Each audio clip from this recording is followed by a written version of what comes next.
Tapi kita tuh Tapi suka kita nggak egois sadar, action iya. kita ya. Jadi mulainya Wow. dari situ. Kalau sudah sadar bahwa memang ini untuk kita kok, untuk masa depan anak-anak kita, menyelamatkan. Ya kalau kita mau ibu-ibu sih ya, yang terutama harus sadar. Kadang-kadang aku mau anakku nanti jadi dokter, aku mau anakku nanti jadi apalah banyak lah cita-citanya. Mau jadi dokter tuh nggak periksa siapa kalau bubunya nggak ada.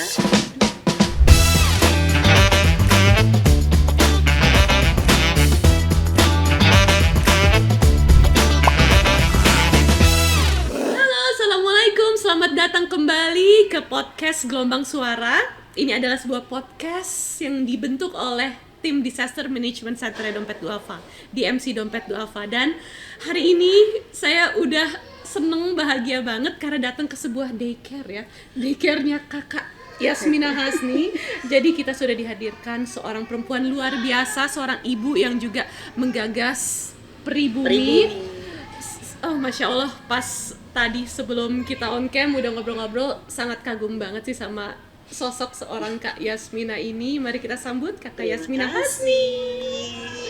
Kak, ngomong-ngomong, ini kita lagi di daycare.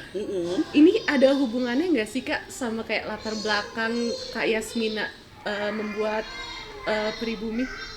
Justru mulainya dari daycare. Jadi dulu 2015 aku pertama kali bikinnya daycare. Justru dari daycare dulu. Terus kan ketika ngejalanin daycare akhirnya kami mendevelop kurikulum. Ada kurikulum yang kami develop. Terus dari situ jalan terus deh tuh perjalanannya.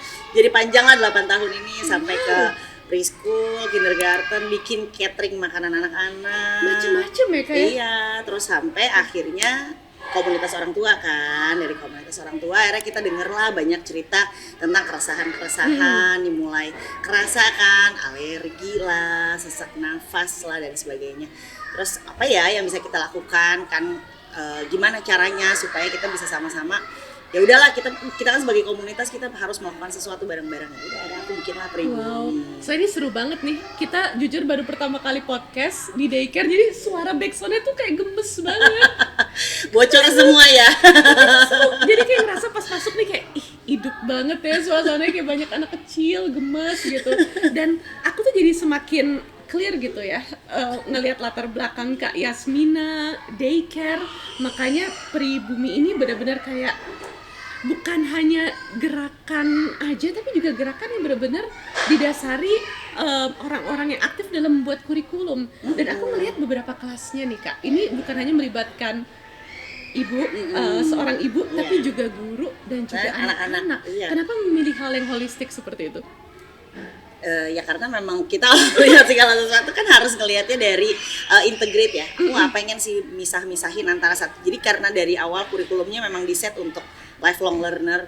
Memang tujuannya untuk supaya bisa masuk kemana aja. Jadi nggak cuma buat anak-anak usia PAUD, tapi juga justru ke orang tuanya. Gimana caranya supaya orang tua kan nanti di rumah juga dia akan berhadapan dengan orang tuanya, berhadapan dengan gurunya, berhadapan circle terkecil yang bisa mengawasi hidup anak sampai dia dewasa kan orang tua dan guru yang terus-terusan intens setiap hari ketemu kan itu. Jadi ya kalau kita mau anak-anak yang thrive di masa depan, tentu ya kita harus sama-sama ngerangkul ibunya, bapaknya juga, sama-sama ngerangkul gurunya juga, nggak bisa Semua seenaknya aja. berawal dari rumah tangga ya. Terus seorang ibu kan juga madrasah pertama anak-anaknya ya. Wow, Kak, aku penasaran nih dalam menjalani Peribumi, Kak Yasmina nih berarti berangkat dari komunitas yang isinya juga ibu-ibu rumah tangga atau? Nggak ibu rumah tangga aja, justru Ada kalau yang di bapak-bapak ada dong. justru kalau di Soalnya peri itu kayak ya feminin gitu. kalau yang guru nggak semuanya untuk perempuan. Kalau yang guru, kalau yang ibu kan yang yaudah Iya, ya ibu namanya ya. ibu. Tapi kalau yang guru ada laki-laki juga, jadi memang bukan eksklusif khusus untuk perempuan aja, enggak. Siapapun yang mau belajar, siapapun yang mau barengan gitu ya kita ajak, kita rangkul barengan supaya kita bisa sama-sama lah ngerjainnya gitu. Wow, Kak, sebenarnya alasan Kak Yasmina menginisiasi komunitas Peribumi itu apa sih Kak? Selain yang tadi aku udah bilang kan kalau tadi mulainya dari keluhan ibu-ibu, tapi sebenarnya kan kita juga udah lihat ya kalau dari data sampah jenis sampah yang paling banyak itu food waste. Sementara asal sampah yang paling banyak itu adalah sampah rumah tangga. Itu serius Kak, bukan industri. Bukan, justru sampah rumah tangga. Jadi ya udah jelas dong ya, alasannya udah jadi semakin kuat bahwa ya memang harus mulainya dari rumah. Nggak bisa tuh mulainya dari kita demo kayak gitu-gitu tuh. Jadi karena peran aku sebagai orang yang ada di dunia pendidikan dan komunitas orang tua, jadi ya kita mulailah dari situ gitu, karena ternyata itu akan, kalau itu di-cut ya, itu akan sangat berpengaruh dengan jumlah sampah yang ada di TPA. Wow. Mengurangi banyak banget, karena justru sampah yang di TPA itu datangnya dari rumah tangga kan. Berarti sebenarnya ibu rumah tangga juga sangat berperan dalam penyelamatan bumi. Betul, justru perannya yang paling besar ya aku lihat sekarang. Jadi kalau sekarang ini aku kan sering kita sering lihat lah kalau aktivis-aktivis yang terkait dengan penyelamatan lingkungan, tentang mitigasi krisis iklim dan sebagainya, itu pasti orang-orang nyasarnya ke anak-anak dan youth. Iya. Ya kan, pasti remaja. Karena basic berpikirnya bagus, kayak anak-anak kalau di rumah nanti akan bilang sama mamahnya, terus rumahnya jadi berubah gaya, misalnya pilah sampah dan sebagainya. Tapi kenyataannya tidak seindah itu. Ketika anak ngomong, banyak sekali kejadian ketika anak ngomong dibilang so tau. Ya karena yang nyuruh kita matiin listrik, yang nyuruh kita matiin AC, yang nyuruh kita hemat air, ngabisin makanan kan bukan anak-anak, ya kan? Iya sih. Ya, ibu kan. Ibu. Itu kalau ibu udah bertitah, satu rumah nurut dong. Iya dong. Ya kan? Iya, ibu bener. pilah sampah ya satu rumah nurut. Apa dia berani melawan? Tentu Bener. tidak, ya kan?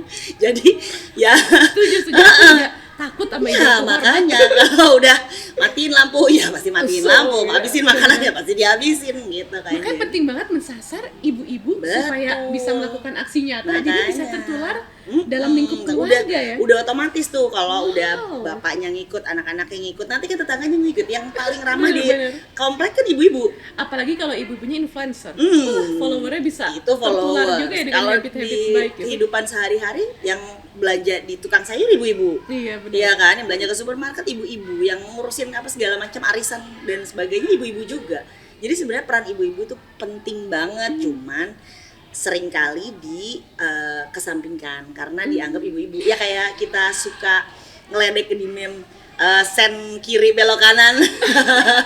Itu pasti ibu-ibu gitu kan. Ya sebenarnya kalau dimulai dari, makanya kami mulai dari pendidikan. Iya. Kalau kita mulai dari pendidikan kan knowledge-nya meningkat, skills-nya meningkat, attitude-nya meningkat, maka dia bisa tuh nularin ke banyak orang. Dan tujuannya tuh perubahan perilaku ya. Itu tuh tujuannya hal yang perubahan sangat perilaku. amat tidak mudah dan harus Betul. diusahakan, dan sebenarnya bisa dimulai dari ibu-ibu. Iya, justru mulainya dari ibu-ibu. Benar-benar, aku Loh, setuju. kita naruh gunting balikin lagi ke tempatnya, yang ngajarin kan ibu. Iya, karena takut sama ibu.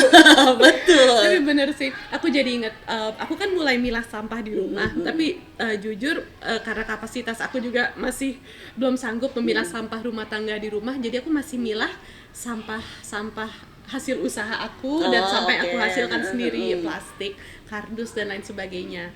Lalu ibu aku melihat kebiasaan aku, lalu aku kenalkan ibu aku ke tempat-tempat pemilahan sampah. Ketika lagi nyetirin ibu, sekaligus aku ngajak, "Bu, aku sekaligus mau nyetor sampah." Jadi ibu ngeliat, oh sampah nih bisa gini-gini dan sebaiknya di gini-gini, terus sambil pelan-pelan cerita. Dan sekarang ibuku tertular memilah sampah, bahkan lebih hardcore dari aku.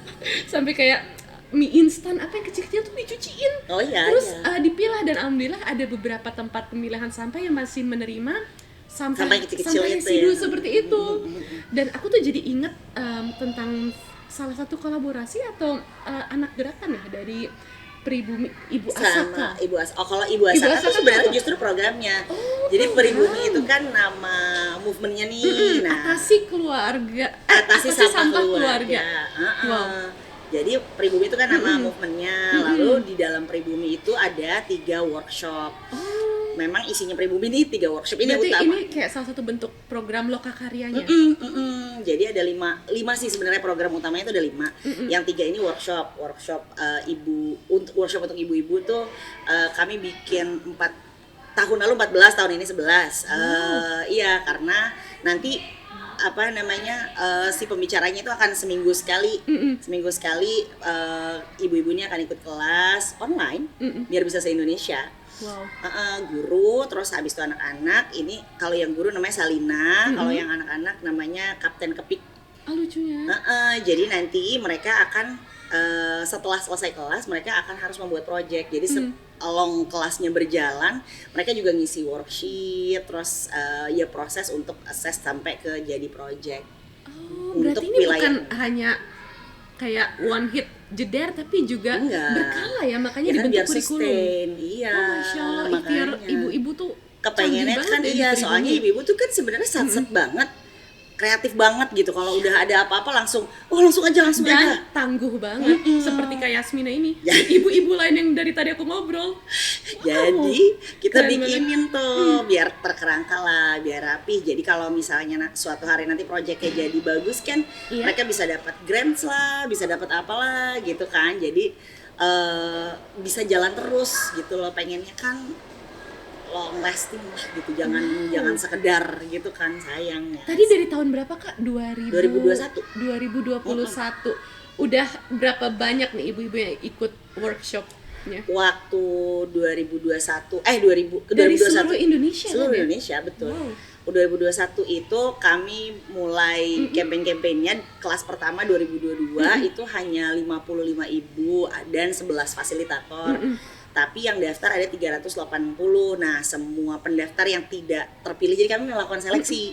Dari 380 pendaftar, kami seleksi jadi 55, lalu sisanya kami masukkan ke grup WhatsApp. Jadi komunitas juga yang kami barengin juga gitu, bikin kegiatan bareng. Kami bikin kayak 4 kategori ibu lah gitu. Kalau yang tahun ini, yang daftar ada 800, hampir 900. Yang diterima hanya 250. Hasilnya 50. Wow. Gitu. Jadi tapi semuanya masuk ke dalam komunitas. Jadi kita akan sharing terus, kita akan bikin pelatihan kecil lainnya. Kita kolaborasi sama waste management apa sama brand sama apa segala macam. Jadi kita bisa bikin terus ya, meningkatkan kesadaran aja sih duluan gitu. Baru menyebarkan. Kak, isu perubahan iklim ini kan banyak kompleksitasnya dan turunannya. Yang difokuskan itu ada nggak spesifik? Atau ada banyak hal yang dibahas mengenai difokuskan justru climate change? Karena perubahan perilaku kan. Jadi kami bikin targetnya itu adalah melakukan perubahan perilaku di rumah tangga, konsumsi dan produksi yang mindful dan sustainable. Apa mindful itu? Berkesadaran, berkesadaran dan sustainable. Jadi mulainya justru dari pengasuhan. Mulainya justru dari diri sendiri, kayak mengenali diri sendiri, apa sih kebutuhan kita, apa sih yang siapa sih kita ini, maunya apa sih gitu. Terus nanti baru mengenali anaknya. Bahkan kami bikin dalam pelatihannya itu ada toilet buat anak-anak itu makan, tidur, toileting. Karena itu adalah 3 basic pertama buat anak ketika dia belajar mengenal dirinya sendiri. Kebutuhan makannya kan, dia segini kenyang atau belum kenyang atau masih lapar. Itu kan yang akan menentukan dia berkesadaran atau enggak. Maka tidur, toileting. Terus justru dari parenting, mulainya dari diri sendiri, parenting, baru kita lihat apa sih sebenarnya isu yang paling terasa di lingkungan sekitar. Kan beda-beda ya. Setiap wilayah pastinya punya beda-beda. masalah yang beda-beda. Ada yang masalahnya bakar sampah, ya kan. Ada yang masalahnya TPS-nya penuh jadi sampahnya kemana-mana. Ada juga yang masalahnya listrik, misalnya kerasa kan kayak panas atau nyamuk atau apa yang kayak gitu-gitu tuh. Apa aja sebenarnya kita angkat dari hal yang paling terasa aja di lingkungan sekitar.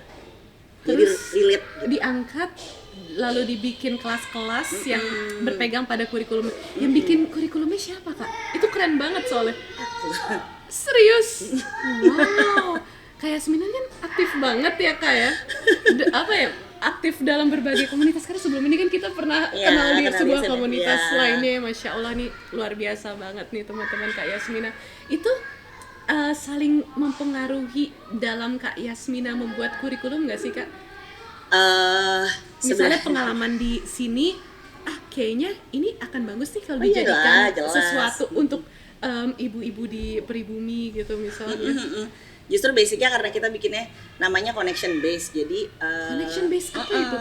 kurikulumnya namanya connection based, jadi berbasis koneksi. Koneksi itu kan sesuatu Koneksi yang networking dong. bukan Ya? koneksi yang pengertiannya ada dalam pengasuhan lah. Oh, oke. Maaf. Jadi to be seen, to be soothed gitu. Kayak Oh, oke. ketika kita sedih ada yang nemenin, ketika kita senang ada yang nemenin gitu, selalu terkoneksi sama orang lain, attachment gitu. Selalu punya teman untuk co-regulator Oh, gitu. Jadi dari situ sih sebenarnya base-nya adalah pengasuhan yang responsif. pengasuhan yang responsif. Wow. Base-nya itu. Terus ya mungkin itu kan koneksi itu adalah kebutuhan setiap manusia, Iya, benar. usia berapapun. Kita makhluk sosial, kita harus berkoneksi. Makanya, jadi itu kan kebutuhan manusia usia berapapun. Bener-bener. Dan dari lahir kita udah butuh itu. Jadi makanya aku bilang aku bikin kurikulum yang lifelong learner, bukan cuman untuk anak kecil PAUD kayak di daycare, tapi juga sampai ibu-ibu, sampai guru, semuanya tuh bisa masuk ke dalam satu kurikulum. Wow, seru banget. By the way Kak, kenapa tadi aku mention networking? Soalnya aku tuh lihat kemarin Pribumi tuh pernah berkolaborasi dengan Parumpong salah satunya. Iya, betul. Terus juga Sustaination dan lain sebagainya, dan banget. aktif bikin webinar, dan aku lihat dari beberapa ibu-ibu yang juga temen aku tuh ngepost tentang itu. Jadi berjejaringnya tuh dengan banyak organisasi dan komunitas lainnya juga satu frekuensi gitu. Justru itu rohnya kolaborasi kan. Kolaborasi. Kalau kita mau Kita nggak bisa sendiri sih ya, bergerak betul. dalam isu Kalau climate kita change mau ini. jalan yang mau diperbaiki banyak wilayah, nggak bisa sendirian, harus ngegandeng semua orang. Istilahnya kan. harus kerja barengan. Iya, harus ya, kerja kan? barengan, nggak bisa dong sendirian tuh, nggak bisa, nggak akan efektif. Iya, betul. Kalau sendirian tuh ya cuman memperbaiki hidup 5 orang misalnya. Tapi kalau gandengan kan 5 tambah 5 tambah 5 tambah 5 Bener. tambah 5. Yang ditularkan jadi Banyak. semakin banyak ya, Betul. impact-nya juga insya Allah semakin banyak.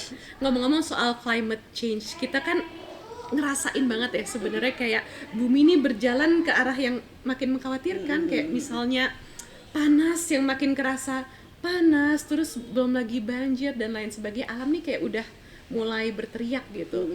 Dan salah satu yang diajarkan di Pribumi juga mengenai tentang mitigasi bencana ya. Mitigasi krisis iklim sih sebenarnya. Mitigasi krisis iklim yang juga bisa berhubungan Dengan untuk bencana, mencegah ya, bencana tentu. terjadi. Itu bisa dijelasin nggak Kak tentang itu, mitigasi krisis iklimnya?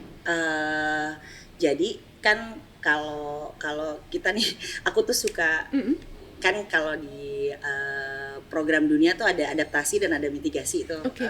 Krisis iklim. Kalau adaptasi itu kan kayaknya terlalu pendek ya, jadi ya udahlah emang iklimnya udah segini, ya udah berarti Iya, kita berusaha bertahan hidup gitu kan, Tapi berusaha sebenarnya bertahan bukan hidup dengan itu, kan? iklim. Kalau mitigasi itu kan kita bisa menggali Action. menggali lebih jauh sebenarnya kenapa sih misalnya petani nggak sawahnya nggak tumbuh gitu. Sawahnya nggak tumbuh, kenapa sawahnya bisa nggak tumbuh? Karena di tanahnya rusak. Kenapa tanahnya bisa rusak? Kan terus kayak gitu ya. Jadi kita akan menggali sampai ujung gitu. Terus apa yang bisa kita lakukan untuk itu bareng-bareng? Itu sebenarnya gitu. Jadi semua pelatihan yang dilakukan di Pribumi, kita menggali sampai ujung masalahnya, sampai akar masalahnya. Lalu ya kita mulainya dari situ. Memang prosesnya lama dan ya menghabiskan banyak waktu, membutuhkan banyak orang, tapi Dedikasinya itu luar biasa sih, tapi Kak. hasilnya Masya harusnya lebih sustain ya, Insya hasilnya Allah. harusnya lebih baik. Lagi ya. disasar ibu-ibu. Wah, kalau ibu-ibu udah galak ke keluarganya itu akan Betul. berpengaruh gitu. Iya, apalagi kan sekarang udah berasa banget kayak kalau aku suka cerita sama anak-anak tuh, iya sekarang kan esnya mencair karena panas, jadi permukaan laut naik gitu. Aku suka bilang, jadi biar anak-anak tuh ngerti apa hubungan, karena kadang-kadang kita juga nggak ngerti kan apa sih hubungannya krisis iklim, yang disebut krisis iklim buminya panas terus jadi bencana gitu kan. Padahal kan karena permukaan air lautnya naik, lempengnya bergeser, jadinya gempa bumi kan, belum banjirnya, belum longsornya, sebenarnya kan itu. Jadi Belum lagi beberapa kota terpadat di dunia katanya 2050 akan tenggelam. Betul. Aduh, ngeri banget ya. itu Pulau Jawa itu penduduknya lebih banyak dari Rusia. Serius? Pulau Jawa lebih Iya, lebih Pulau banyak Jawa dari penduduknya Rusia. lebih banyak Rusia daripada gede loh, Mbak. Makanya Pulau Jawa tuh kayak nggak ada setengahnya gitu kan sebenarnya. Tapi penduduknya lebih banyak kita di Pulau Jawa.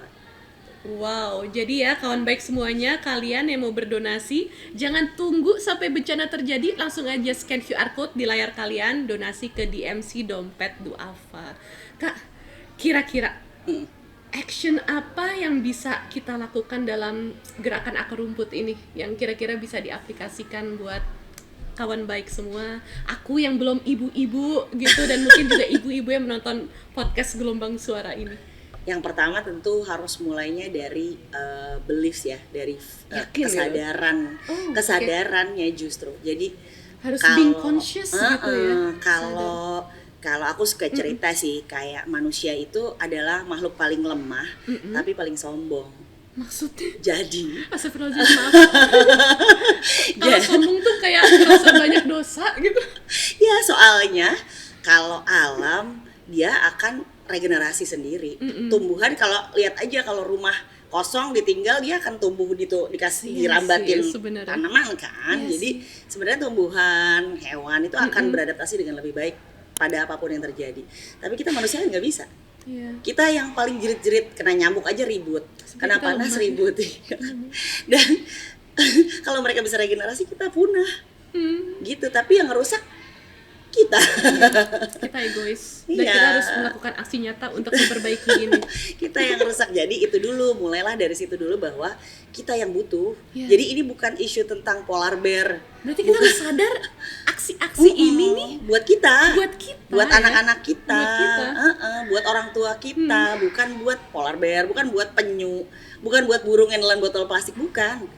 Ya kalau mereka habis, ya nanti ada lagi. Kalau mereka, kebanyakan binatang bisa regenerasi, bisa tumbuh lagi tanaman gitu. Manusia tuh kan enggak. Sebenarnya paling menderita tuh kan kita gitu.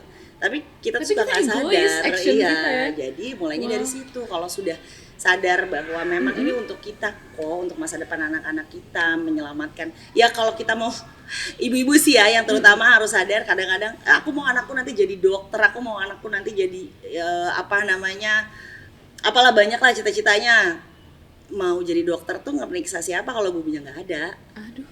Iya kan. Jadi ini dulu, lingkungannya dulu disiapin gitu. Itu bisa banget mulai dari memilah sampah kayak kamu lakukan.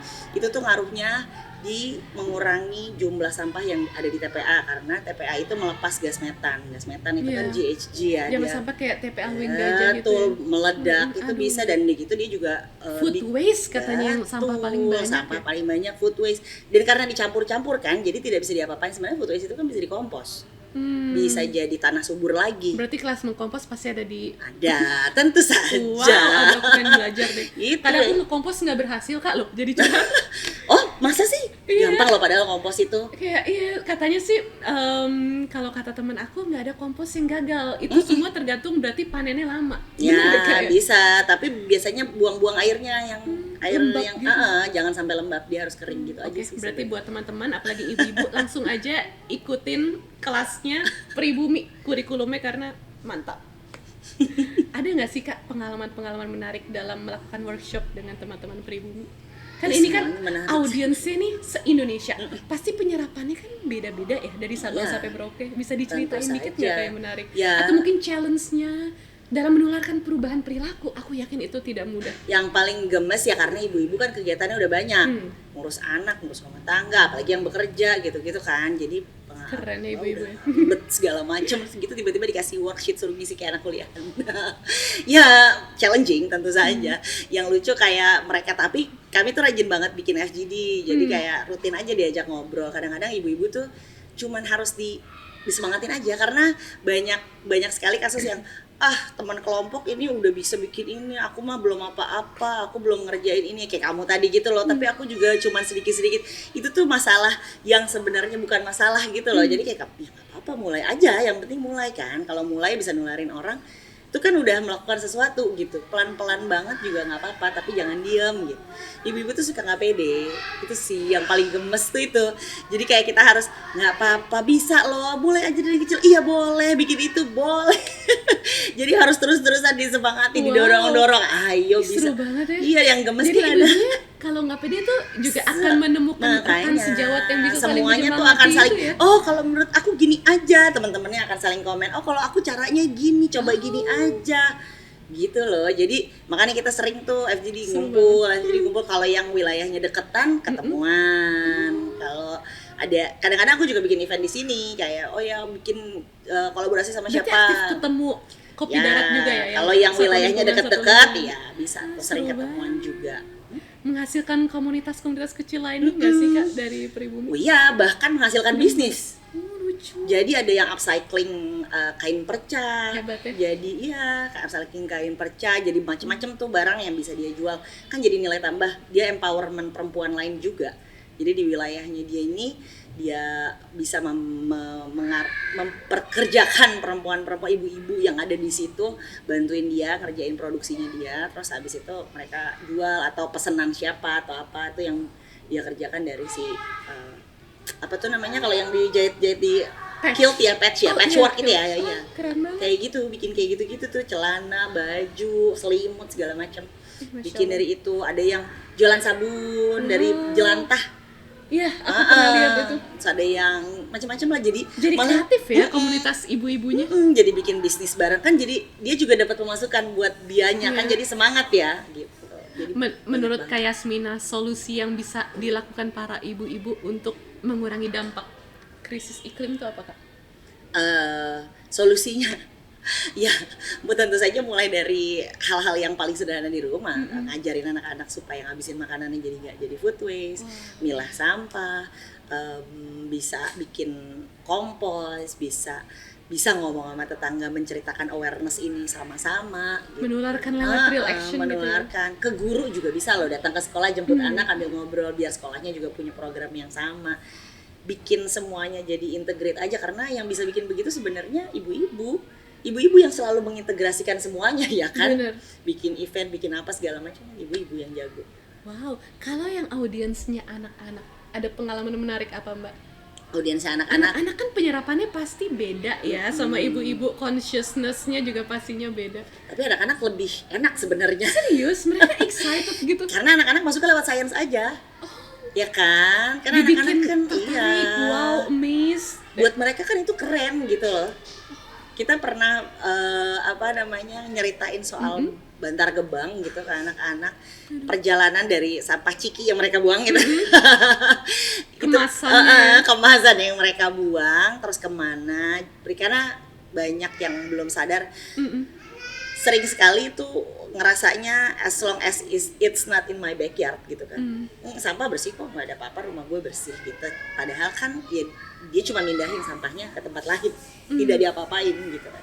Jadi itu sih yang diceritain seorang anak, oh gitu, terus gasnya, terus ininya. Kalau science tuh mereka akan, iya anak-anak lah seru gitu kan, tercengang gitu. Jadi kalau anak-anak tuh lebih mudah memang, makanya orang-orang juga lebih banyak bikin movement buat anak-anak dan remaja kan, karena memang lebih mudah. Kalau ibu-ibu kan kayak apa sih science itu kan, Karena pikirannya udah iya banyak udah bikin realita udah realita gitu. Jadi kalau sama ibu-ibu akan lebih banyak ke kehidupan sehari-hari, daily yang mereka lakukan. Kalau anak-anak ya ceritain aja soal betapa serunya kamu belajar ini dan betapa hebatnya bumi ini, betapa hebatnya Allah menciptakan semuanya. Itu sih sebenarnya dari cinta gitu loh. Kalau anak-anak tuh kita ngajarinnya gimana sih proses anak mengenal Allah itu kan dari apa yang diciptakan Allah.